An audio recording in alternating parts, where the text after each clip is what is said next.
आज तिला भेटलो. ठरवूनच भेटलो होतो. कित्येक वर्ष अधुरी राहिलेली भेट पूर्ण करायची होती. मी तिला लहानपणापासूनच ओळखतो. रोज शाळेत जाताना दिसायची.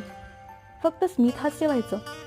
इतर मित्रमैत्रिणींसारखं मी कधी बोललोच नाही तिला. पण आज ठरवलं होतं, जायचं आणि भेटायचं तिला. तिच्यात जास्ती बदल झालेला नव्हता. खूप सुंदर दिसत होती. लहानपणी जशी दिसायची तशीच.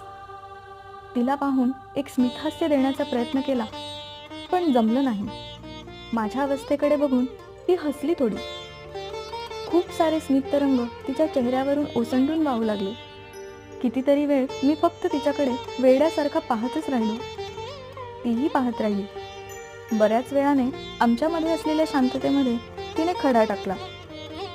इतक्या वर्षांमध्ये आपण पहिल्यांदाच भेटतोय ना असं? तिने माझ्याकडे पाहत हसत विचारलं.